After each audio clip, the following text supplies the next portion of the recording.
Pandian store சீரியலில் இனி என்ன நடக்க போகுது அப்படின்னு தான் பார்க்க போகிறோம்.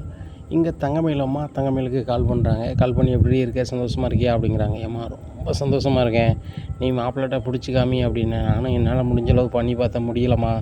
அவர் வந்து என் மேலே ரொம்ப பாசம் வச்சுருக்காரு. எனக்கு வேண்டிய துணிமணி எல்லாமே எடுத்துக்கொண்டு தராருமா. நான் எவ்வளவோ வேணான்னு சொல்கிறேன், அவர் கேட்கவே மாட்டார். எனக்கு பிடிச்ச ஸ்வீட்டாக இருக்கட்டும், புடவையாக இருக்கட்டும் எல்லாம் வாங்கி கொடுக்காரு அப்படிங்கிறாங்க. அப்படியாடி மாப்பிள்ளை நல்லா பார்த்துக்கிறாரா நல்லா பார்த்துக்கிறாரு அப்படிங்கிறாங்க. இப்படி தாண்டி புருஷனை கைக்குள்ளேயே வச்சுக்கணும், உன்னை மட்டும்தான் சுற்றி வரணும், நீ சொல்லுறது மட்டும் தான் கேட்கணும். அவங்க அப்பனாத்தா என்ன சொன்னால் கூட அவங்க சொல்கிறது தப்பு, என் பொண்டாண்டி மயில் சொல்கிறது தான் கரெக்டு அப்படின்ற மாதிரி நினைக்கிற மாதிரி நீ வச்சுக்கணும்டி அப்படிங்கிறாங்க. சரிம்மா, அதுக்கு நான் என்னால் முயற்சி பூரா பண்ணிகிட்ருக்கேம்மா அப்படிங்கிறாங்க. அப்படி பண்ணிகிட்டே இரு, நீ கூட கொஞ்ச நாள் அங்கே தங்க முடியாதா அப்படிங்கிறாங்க. ஏம்மா சொல்கிறேன், 3 நாள் தங்கிறதுக்கே 26,000 கட்டியிருக்கு, இன்னும் 3 நாள் இருக்குன்னா 26,000 வேணும்ல அப்படிங்கிறாங்க. அதுக்கு நீ ஏதாவது ரெடி பண்ண வேண்டியதானே அப்படிங்கிறாங்க. நான் எப்படிம்மா ரெடி பண்ண முடியும் அப்படிங்கிறாங்க. உன் புருஷனை உசுப்பேற்றி பேசிப்பார் அப்படிங்கிறாங்க. அப்படியா, சரிம்மா நான் பேசி பார்க்குறேன் அப்படின்னு சொல்லிட்டு, ஏங்க அப்படிங்கிறாங்க. என்ன உங்கள் மட்டும் பேசிட்டியா அப்படிங்கிறாங்க. பேசிட்டேங்க, இன்னும் 3 நாள் அங்கே இருக்க முடியாதா, நம்ம தனியாக இருக்கும்போது எவ்வளோ சந்தோஷமாக இருக்குது, உங்கள்கிட்ட நான் மனசு விட்டு பேச முடியுது, வைக்க முடியுது அப்படிங்கிறாங்க. என்ன மயில் சொல்கிறேன், இந்த 26,000 பரட்டதுக்கு நான் என்ன பாடுபட்டேன்னு உனக்கு தெரியும். அங்கேருந்து கதிர் அனுப்பியிருக்கான், கதிர் என்ன நிலமையில் இருக்கானு அதுவும் புரியலை. 26,000 பெரிய பணம் மயில், வாய்ப்பு இல்லை அப்படிங்கிறாங்க. ஏங்க எப்படியாவது ரெடி பண்ணுங்களேன் அப்படிங்கிறாங்க. வாய்ப்பு இல்லைம்மா, அதுபோக இன்னும் 3 நாள் லீவு சொல்ல முடியாது அப்படிங்கிறாங்க. ஏங்க நீங்கள் என்ன கவர்மெண்ட்லேயே வேலை பார்க்குறீங்க, தனியார் தானே வேலை பார்க்கிங்க, சொல்லிக்கலாங்க அப்படிங்கிறாங்க. இல்லை மயில், கவர்மெண்ட் வேலை பார்த்தா கூட மெடிக்கல் லீவு அப்படி இப்படின்னு சொல்லி எனத்தையாவது கேட்கலாம், ஆனால் நான் தனியாரில் வேலை பார்க்கறதுனால அவங்க வேலைக்கு வேண்டான்ட்டா என்ன பண்ண முடியும் அப்படிங்கிறாங்க. உடனே மயில் நினைக்காங்க, ஆமாம் அது பெரிய வேலை, அது வேலை வேண்டான்னா நம்ம சொந்த கடை இருக்குது, சொந்த கடையை நிர்வாகம் பண்ண சொல்லிட்டு கல்லால் காசு கூட எடுக்க சொல்லலாம், அது ஒரு வேலையா அப்படின்னு சொல்லிட்டு மனசில் என்னங்க ப்ளீஸுங்க எனக்காகங்க அப்படிங்கிறாங்க. என்ன மேலே இப்படி சொல்கிறேன், 3 நாள் எப்படி அப்பாட்ட சொல்ல முடியும் அப்படிங்கிறாங்க. அதை நான் பார்த்துக்குறேங்க அப்படிங்கிறாங்க. நீ எப்படி பார்த்துப்ப அப்படிங்கிறாங்க. நான் பார்த்துக்குறேங்க அப்படிங்கிறாங்க. நீங்கள் பைசா மட்டும் ரெடி பண்ணுங்களேன் அப்படின்னு சொல்லிட்டு சொல்கிறாங்க. என்ன மேலே சொல்கிறேன், 3 நாள் லீவு சொல்லணும், 26,000 இன்னும் ரெடி பண்ணணும், என்னால் முடியாது மேலே அப்படிங்கிறாங்க. எங்கள் முயற்சியே பண்ணாமல் ரெடி பண்ண முடியாது அப்படி இப்படின்னு சொன்னால் என்ன அர்த்தம், நீங்கள் ரெடி பண்ணுங்கள் போங்க அப்படிங்கிறாங்க. சரி ரைட்டு, நான் என்னென்னு பார்க்குறேன் அப்படின்னு சொல்லிட்டு அவங்க தெரிஞ்ச ஃப்ரெண்ட்ஸ்கிட்டலாம் கேட்குறாங்க. அப்போ அவங்க சொல்கிறாங்க, என்னால் 2,000 தான் அனுப்ப முடியும், ஒரு ஆள் ஃபோன் பண்ணோன்னா எனக்கு 3,000 தான் அனுப்ப முடியும் அப்படின்னு ஒருத்தர் ஒன்றா சொல்கிறாங்க. உடனே சரவணா தப்பாக நினச்சிக்காத, என்கிட்ட ஒரு கையில் ஒரு 3,000 இருக்கும், அக்கௌண்ட்டில் போட்டு விடுதான்னு ஒரு ஆள் போட்டு விடுதாரு, ஒரு ஆள் 1,000 போட்டு விடுதாரு, 4,000 தான் இருக்குது, இன்னும் நம்ம மீதி பணத்துக்கு என்ன செய்கிறதுன்னு சொல்லிட்டு முழிக்கிறாங்க. அதுபோக அப்பாட்ட வேறு சொல்லணும் என்ன செய்கிறது அப்படின்னு சொல்லிட்டு முழிக்கிறாங்க. ரூமுக்கு வராங்க. எங்களுக்கு தப்பாக நினச்சிக்காத, என்கிட்ட ஒரு 4,000 தான் பெற்ற முடிஞ்சிச்சு, ஒன்றுமே செய்ய முடியல அப்படிங்கிறாங்க. ஏங்க நான் சொல்லி கொஞ்ச நேரத்துலேயே உங்களுக்கு 4,000 பெற்ற முடிஞ்சிச்சு, இன்னும் கொஞ்சம் நேரம் இருந்துச்சுன்னா நீங்கள் தான் பண்ணிடுவீங்களா போங்க அப்படிங்கிறாங்க. என்ன மயில் நீ வேறு அப்படி சின்ன பிள்ளை மாதிரி அடம் முடிக்க, நான் வீட்டில் எப்படி சொல்கிறது அப்படிங்கிறாங்க. இல்லை வீட்டில் ஃபோன் பண்ணி சொல்லிக்கலாம், இங்கே ஆஃபர் போட்டிருக்காங்க, இந்த 3 நாள் புக் பண்ணவங்களுக்கு வந்து மறுபடியும் 3 நாள் தங்குறதுக்கு அனுமதி கொடுக்குறாங்க, இந்த லாட்ஜோட ஓனருக்கு வந்து ஸ்பெஷல் ஆஃபர் போட்டிருக்காரு, அவர் பிறந்தநாள் முன்னிட்டு அப்படி இப்படின்னு நினைக்காது சொல்லலாங்க அப்படிங்கிறாங்க. அப்படி சொல்லலாம் மயில், ஆனால் வந்து நம்மளுக்கு காசு வேணும்ல அப்படிங்கிறாங்க. நீங்கள் பெரட்டிடுவீங்க அப்படிங்கிறாங்க.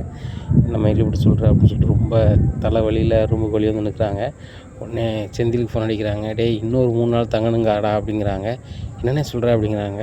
ஆமாண்ணே, ஆமாம் செந்தில், அவள் வந்து என் மேலே ரொம்ப பாசமாக இருக்கா, அந்த ரூமில் இருக்குது நம்மளுக்கு ரொம்ப பிடிச்சிருக்கு, தனிமையில் உங்கள்கிட்ட பேச முடியுது, வைக்க முடியுது, அதுபோக இங்கே உள்ள சூழல்லாம் வந்து மற்ற இடத்துல கிடைக்காதுங்க, அதனால் இன்னொரு 3 நாள் தங்கணுங்க அப்படிங்கிறாங்க. இதை கேட்டால் சந்தோஷமாக தானே இருக்குது, ஆனால் இன்னும் 26,000 அப்படின்னு பெறட்டுறது தெரியலண்ணே, ஏற்கனவே அப்பா அக்கௌண்ட்லேருந்து 10 ரூபாயை கதிர் அனுப்பிட்டானே அப்படிங்கிறது. அப்பா அக்கௌண்ட்லேருந்து அனுப்புறானா அப்படிங்கிறாங்க. ஆமாண்ணே, கதிர் 5,000 வச்சுருந்தானா, அவன் ஃப்ரெண்டுகிட்ட ஒரு 5,000 வாங்கியிருக்கான், 10,000 வச்சான், கல்லால் ஒரு 1,000 மாமா தலைமையில் எடுத்தாச்சு, 11,000 ப்ளஸ் அப்பா அக்கௌண்ட்லேருந்து 10 ரூபா அப்பா செல் வச்சுருக்கும்போது மாற்றி விட்டான். அந்த விஷயத்த தெரிஞ்சுக்கிட்டா அப்பா என்ன பண்ணுவார்னு எனக்கே தெரில அப்படிங்கிறாங்க. டே என்னடா சொல்கிற, அதை எப்படிடா சமாளிக்கிறது அப்படிங்கிறாங்க. ஆமாண்ணா இந்த பிரச்சனை ஓடிட்டுருக்கு, என்ன பண்ணணும்னு தெரில அப்படின்னு சொல்லிக்கல. சர்ரா ஃபோனை வைடா, நான் கிளம்பி ஊருக்கு வரேன் 3 நாள் முடிஞ்ச முன்னாடி, அவள் ஏதாவது சொல்லிகிட்டு இருப்பா, அதுக்காக நம்ம கடன்காரனாக ஆக முடியாது, அதுபோக அப்பாட்ட சமாளிக்கிறது மிகப்பெரிய கஷ்டமாக போயிடும் அப்படிங்கிறாங்க. அதுவும் உண்மை தானே அப்படின்ட்டு இருக்காங்க. சரிண்ணே, நான் ஏதாவது வாய்ப்பு இருக்கான்னு பார்க்குறேண்ணே, ஆனால் வாய்ப்புகள் குறைவாக தானே இருக்குது, மீனாட்ட தானே கேட்கணும், நீ ஒரு வாரத்தை மீனாவுக்கு ஃபோன் பண்ணி கேளுண்ணே, உடனே பணம் அனுப்பிடுவானா, மீனாட்ட இருக்குண்ணே அப்படிங்கிறாங்க. டேய் மீனாட்ட எப்படிடா ஹனிமூனுக்கு நான் தங்கணும், குழந்தையாட்ட போய் தான் எப்படிடா கேட்க முடியும், நீ ஒரு ஆள் ஃபோன் வை நான் பார்த்துக்கிறேன்டா அப்படிங்கிறாங்க. சரிண்ணே அப்படின்னு சொல்லிட்டு ஃபோன் வைக்கிறாரு. செந்தில் ரொம்ப கஷ்டப்படுறாரு. நம்ம கையால் ஆகாதவனா இருக்கமா, இதே இது அப்பா கடையில் நம்ம வேலை பார்க்கும்போது சம்பளம் இருந்தால் கூட அண்ணனுக்கு அனுப்பலாம், அதுவும் இல்லையே அப்படின்னு சொல்லிட்டு ரொம்ப ஃபீல் பண்ணுறாரு. உடனே கதிருக்கு ஃபோன் அடிக்கிறாங்க. கதிரே அப்படிங்கிறாங்க. என்ன என்னண்ணே அப்படிங்கிறாங்க. அண்ணன் இன்னும் ஒரு 3 நாள் தங்க போதான் அப்படிங்கிறாங்க. தங்க போதா? அண்ணன்ட்ட காசு இல்லைல்ல அப்படிங்கிறாங்க. ஆமாடா எனக்கும் தெரியுது, அண்ணன் தான் ஃபோன் அடிச்சிச்சு, அண்ணி 3 நாள் தங்கணுங்கிறா, ரொம்ப கஷ்டமாக இருக்குது. நானும் தெரிஞ்சவங்ககிட்டலாம் கேட்டேன், ஒரு 4000 தான் புரண்டுச்சு, என்ன பண்ண போகிறோன்னு ஒன்றும் புரியல. அவள் வேறு அடம் பிடிக்கிறா, இன்னொரு 3 நாள் தங்கி ஆகணும்னு சொல்லிட்டு, நான் என்ன பண்ணுறது அப்படின்னு சொல்லிட்டு பேசுகிறாரு. ரொம்ப கஷ்டமாக போச்சு, பச்சை பிள்ளை மாதிரி பேசிடுச்சு, என்கிட்ட காசு இல்லை அப்படிங்கிறாங்க. அப்போ அண்ணிட்டு வேணால் வாங்கி கொடுண்ணே, நான் வேணால் கடன் மாதிரி கழிச்சிடுறேன்னு அண்ணிட்ட அப்படிங்கிறாங்க. டேய் நான் பலமுறை சொல்லிட்டேன்டா, தங்கமேல் அன்றைக்கும் மீனாவுக்கும் ராஜுக்கும் என்ன பிரச்சனைன்னு தெரில, ஆனால் அவங்க வந்து சரியாக அன்னைக்குன்னு ஒன்றும் கொடுக்க மாட்டாடா, இதெண்டா உண்மை. ஆனால் நம்ம வீட்டுக்குன்னா அவள் என்னாலும் செய்ய தயாராக இருப்போம், உனக்கு தான் தெரியுமே அப்படிங்கிறாங்க. அது என்னமோ உண்மை தான், சரி ரைட் நானும் புரட்ட முடியுமான்னு பார்க்குறேன்னு சொல்லிட்டு கதிர் ஒவ்வொருத்தங்களுக்காக ஃபோன் அடிக்கிறாங்க. அவங்களாலையும் புரட்ட முடியலை. அப்போ ஒவ்வொருத்தங்கிட்டே கேட்கும்போது ஒரு ஆள் 1000 கொடுக்குறாரு, ஒரு 500 கொடுக்குறாரு. அண்ணன் ஒரு 3500 தான் தேருது. உடனே இந்த பணத்தை அப்படியே சரவணனுக்கு அனுப்புகிறாண்ணே, இப்போ ஒரு 3500 அனுப்பிவிட்ருக்கோண்ணே, இதை வச்சு எதுவும் பண்ண முடியுமான்னு பாருண்ணே, செந்தில் அண்ணனும் பணம் ரெடி பண்ணதான் இருக்குது, மாமாட்டையும் சொல்லியிருக்கேண்ணே அப்படிங்கிறாங்க. எனக்காக யாரும் கஷ்டப்பட வேண்டாம்டா அப்படிங்கிறாங்க. இல்லைண்ணே நீ வெளியூரில் இருக்க, நம்ம ஊரில் இருந்தாலும் பரவாயில்ல, ஏதாவது ஒன்று பண்ணலாம், நீ வெளியில் இருக்கேனே எப்படியா நான் புரட்ட பார்க்கணே அப்படின்னு சொல்லிட்டு ஃபோன் வச்சிடுறாரு. இங்கே சரவணனுக்கு ரொம்ப கடுப்பாக இருக்குது. இந்த சூழ்நிலையில் ரூமுக்கு வெளியே இருந்து ஃபோன் அடிக்கிறாங்க தங்கமேல்கிட்ட. தங்கமேலுங்க பாரு, கிட்டத்தட்ட ஒரு 7500 ரெடியாக இருக்குது, வேறு பணம் இல்லை அப்படிங்கிறாங்க. இப்போவே 7500 ரெடி ஆகிடுச்சு, ரெடி பண்ணுங்க அப்படிங்கிறாங்க. இங்கே ரொம்ப கடுப்பாகுது, இந்த மயில் வேறு ஓவராக பண்ணுறாள் அப்படின்னு சொல்லிட்டு ரொம்ப கடுப்பில் ரூம் முன்னாடி நடந்துகிட்டே இருக்காங்க. அப்போ லாட்ஜில் உள்ள ஒரு பையன் கேட்குறாரு, அண்ணா சார் உங்களுக்கு எதுவும் வேணுமா அப்படிங்க. ஒன்றும் வேண்டாம் அப்படிங்கிறாங்க. உங்களுக்கு கூல்ட்ரிங்க்ஸ் கொண்டு வரோம் சார் அப்படிங்கிறாங்க. ஒன்றும் வேண்டாங்க நம்மள அப்படின்னு கத்துறாங்க. இந்த சூழ்நிலையில் தங்கமேல் நினைக்கிறாங்க, பணம் மட்டும் இருந்தால் அந்த ரூமில் நல்லா என்ஜாய் பண்ணலாம், பணம் இல்லையே அப்படின்னு சொல்லிட்டு நினைக்கிறாங்க. இந்த சூழ்நிலையில் பக்கத்து ரூம் திறந்துருக்கு, ஒரு பர்ஸில் அப்படி ஃபுல்லாக பணமாகவே இருக்குது. அவங்க பாத்ரூம் உள்ளே இருக்கிறாங்க. அந்த ரூமுக்கு வந்தவங்க பர்ஸ் நிறைய பணமாக இருக்குது. அந்த பணம் எடுத்தால் எப்படியும் கண்டிப்பாக ஒரு 50,000 மேலே இருக்கும் போலையே, இதை எடுத்துட வேண்டியதான் அப்படின்னு சொல்லிட்டு தங்கமேல் டபார்னு போய் அந்த 50,000 எடுத்துகிட்டு வெறும் பர்ஸை வச்சுட்டு டபார்னு ரூமுக்குள்ளே வந்துடுறாங்க. வந்துட்டு கதவை அடைச்சிடுறாங்க. அடைச்ச முன்னாடி சரவணன் வராரு ரூமுக்குள்ளே. வந்து மயிலே தப்பாக நினச்சிக்காத, நாளைக்கு ஒரு நாள் மட்டும் டூருக்கு கிளம்பிடலாம், என்கிட்ட காசு இல்லை, நானும் பெரட்டதுக்கு வழி பார்த்தா முடியல, அதுபோக அப்பா அக்கௌண்ட்லேருந்து கதிர் 10,000 அனுப்பியிருக்கான், அதை எப்படி சமாளிக்கணும்னே தெரியல. என்னது மாமா கொண்டு வந்து அனுப்பியிருக்காங்களா அப்படிங்கிறாங்க. ஆமாம் மாமா கொண்டு வந்து அனுப்பியிருக்காங்க அப்படிங்கிறாங்க. உடனே அப்படியா அப்படின்னு சொல்லிட்டு, ஏங்க அது என்னங்க அது பிரச்சனை எப்படிங்க சமாளிக்கிறது அப்படிங்கிறாங்க. தெரியல, நம்ம சீக்கிரம் ஊருக்கு போனால் தான் சமாளிக்க முடியும் அப்படிங்கிறாங்க. இல்லை அது கதிர் தம்பி சமாளிச்சிருவோம் அப்படிங்கிறாங்க. கதிர் தம்பி சமாளிச்சிருமா, நம்மளுக்காக தானே பண்ணியிருக்கான், நம்மளும் சேர்ந்து தானே அதை மேனேஜ் பண்ணணும் அப்படிங்கிறாங்க. நம்ம என்னங்க பண்ண முடியும் அப்படிங்கிறாங்க. இல்லை நைஸாக நம்ம நகையை கூட வச்சு கொடுக்கலாம், ஏன்னா கதிர் இந்த விஷயத்தில் மாட்டி விட்டுறக்கூடாது, ஏன்னா அப்பாவுக்கு பிடிக்காத மாதிரி அவன் நடக்கான்னு அப்பா நினைக்கிறோம். அது போக கல்யாண விஷயத்தில் அப்பா ரொம்பவே வருத்தப்படுறாரு. ராஜா வந்து காதல் கல்யாணம் பண்ணிட்டான் வச்சுட்டான்னு சொல்லிட்டு அப்படிங்கிறாங்க. அது உண்மை தானங்க அப்படிங்கிறாங்க. அது உண்மையோ பொய்யோ, மொத்தத்தில் நம்ம கதிரை வந்து நம்மளால் கஷ்டப்பட விட்டுறக்கூடாது, நம்ம ஊருக்கு கிளம்பலாம் நாளைக்கு அப்படிங்கிறாங்க. இல்லைங்க நான் எங்கள் வீட்டில் பேச போகிறேன் அப்படிங்கிறாங்க. எங்கள் வீட்டில் பேச போறியா அப்படிங்கிறாங்க. ஆமாங்க அப்படின்னு சொல்லிட்டு ஃபோனை தூக்கிட்டு போகிறாங்க. சும்மியாது ஃபோனே பண்ணாமல் சும்மியாது ஃபோனை வச்சுட்ருக்காங்க. எங்கள் வீட்டில் அக்கௌண்ட்டில் அனுப்பிவிட்டாங்க காசு அப்படிங்கிறது. அக்கௌண்ட்டில் அனுப்பிவிட்டாங்களா அப்படிங்கிறாங்க. ஆமாம் அக்கௌண்ட்டில் அனுப்பிவிட்டாங்க, ஆமாங்க தங்கிக்கலாம் அப்படிங்கிறாங்க. உண்மையில் என்ன காசு அனுப்பிவிட்டாங்களா அப்படிங்க. ஆமாங்க அனுப்பிவிட்டாங்க, ஒரு 50,000 அனுப்பிவிட்ருக்காங்க, நீங்கள் நல்லா என்ஜாய் பண்ணிட்டு வாங்கன்னு சொல்லியிருக்காங்க அப்படிங்கிறாங்க. என்ன சொல்கிறீங்க, என்ஜாய் பண்ணிட்டு வர சொல்லியிருக்காங்களா அப்படிங்கிற. ஆமாம் அப்படிங்கிறாங்க. உடனே அப்படியா அப்படின்னு சொல்லிட்டு வீட்டுக்கு ஃபோன் பண்ணி சொல்கிறாங்க. டேய் எங்கள் மாமனார் வீட்டிலேருந்து 50,000 அனுப்பிட்டாங்க அப்படிங்கிறாங்க செந்திலுக்கு. என்னென்ன சொல்கிறேன், ரொம்ப கசிங்கமாக போச்சுண்ணே, சரிண்ணே கதவை சாதிச்சிட்டேன், ஆனால் இருந்தாலும் அவங்க வீட்டில் ஆனால் தப்பாக நினைப்பாங்களே அப்படிங்கிறாங்க. நான் என்னடா செய்கிறது, தங்கமேல் தான் ஃபோன் பண்ணி கேட்டாங்க போல், அவங்களும் 50,000 போட்டு விட்டாங்க, இன்னும் 3 நாளைக்கு இருந்து வரோம், வீட்டில் சமாளிச்சிடலாமா அப்படிங்கிறாங்க. கதிர்கிட்ட சொல்லிடலாண்ணே, ஒன்றும் பிரச்சனை இல்லை விடுங்க அப்படிங்கிறாங்க. சரிடா அப்படிங்கிறாங்க. உடனே இங்கே ஃபோனை வைக்கவும் பாண்டி அடிக்கிறாரு. பாண்டி மறுடிச்சு, டே என்னாச்சு, நாளைக்கு முடிச்சுட்டு நல்லா நீ கிளம்புறீங்களா அப்படிங்கிறாங்க. உடனேப்பா மயில் பேசணுமா அப்படின்னு சொல்லிட்டு கொடுத்துட்றாங்க. உடனே மாமா அப்படிங்கிறாங்க. சொல்லுமா அப்படிங்கிறாங்க. மாமா இந்த லாட்ஜோட ஓனருக்கு பிறந்தநாளாம், அதனால் 3 நாள் எக்ஸ்ட்ரா கொடுக்குறாங்க, தங்கன்னா தங்கிக்கலாமா, சாப்பாடெல்லாம் ஃப்ரீயாக, நல்லா இடமும் சுற்றி பார்க்குறதுக்கு அவங்களே கார்லாம் அனுப்புகிறாங்களாம் அப்படிங்கிறாங்க. அப்படியா, சரி இந்த ஆஃபரை பயன்படுத்திக்கங்க, 3 நாள் இருந்து வாங்க அப்படிங்கிறாங்க. சரி மாமா அப்படின்னு சொல்லிட்டு ஃபோன் வச்சுருக்காங்க.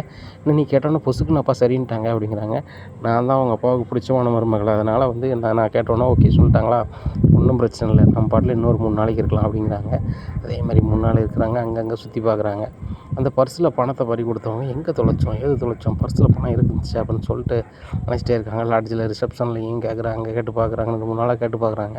எங்களுக்கு தெரியாது, உங்கள் ரூம்லேருந்து எங்களுக்கு எப்படி தெரியும் அப்படி அப்படிங்கிறாங்க. அப்புறம் பார்க்குறாரு 3 நாள் ஆகிப்போச்சு, நம்ம வந்துட்டு நம்ம சரி வராது 3வது நாள் நடக்கு அப்படின்னு சொல்லி ஸ்டேஷனில் போய் கம்ப்ளைண்ட் பண்ணிடுறாரு. உடனே போலீஸ் வராங்க. லாட்ஜில் சிசிடிவி ஃபுட்டேஜ்லாம் இருக்கா அப்படின்னு கேட்குறாங்க. இருக்குது, எல்லா இதுலேயும் இருக்குது சார் அப்படிங்கிறாங்க. உடனே அதை ஆய்வு பண்ணி பார்க்குறாங்க. ஒரு லேடி வந்து அந்த ரூமுக்குள்ளே போகிற மாதிரி இருக்குது. அப்போ லேடி போகிற மாதிரி இருக்குது யாருன்னு சொல்லிட்டு அவங்க ஜூம் பண்ணி பார்க்குறாங்க. இத்தனை நம்பர் ரூமில் இருந்து இத்தனை நம்பர் லேடி போகிறாங்க. இந்த ரூமில் யார் தங்கியிருக்கா அப்படின்னு சொல்லி கேட்குறாங்க. சார் இங்கே சரவணன், தங்கமயில்னு சொல்லிட்டு 2 பேர் தங்கியிருக்கிறாங்க. அவங்க தான் அந்த ரூமில் தங்கியிருக்காங்க அப்படிங்கிறாங்க. அவங்க எங்கே இருக்காங்க அப்படிங்கிறாங்க. வெளியே எங்கேயோ சுத்த போயிருக்கிறாங்க. அவங்களுக்கு இன்னையோட ரூம் முடியுது, நாளைக்கு ஊருக்கு கிளம்புறாங்க அப்படிங்கிறாங்க.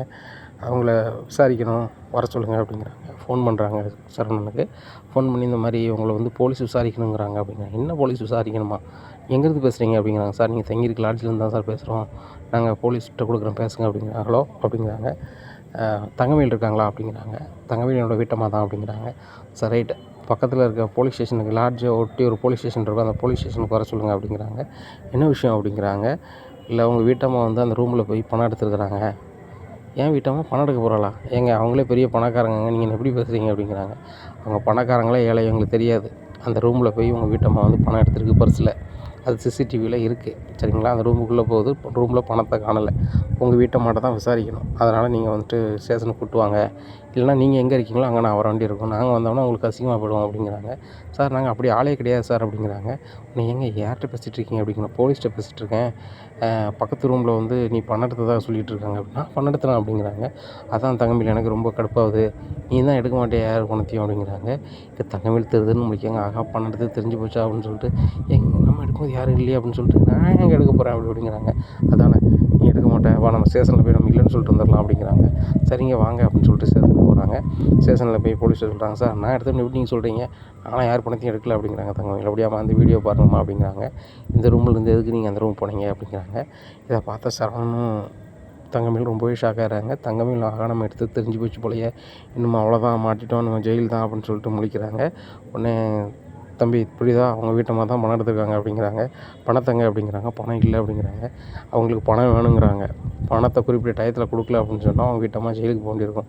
பணம் கொடுக்குறாங்களா ஜெயிலுக்கு போகிறாங்களா அப்படிங்கிறாங்க. என்ன சொல்லனே தெரியல சரவணனுக்கு. திருதுன்னு முடிச்சுட்டு பாண்டியனுக்கு ஃபோன் அடிக்கிறாங்க. இனி என்ன நடக்கும் அப்படிங்கிறத பொறுத்து வந்து பார்க்கலாம்.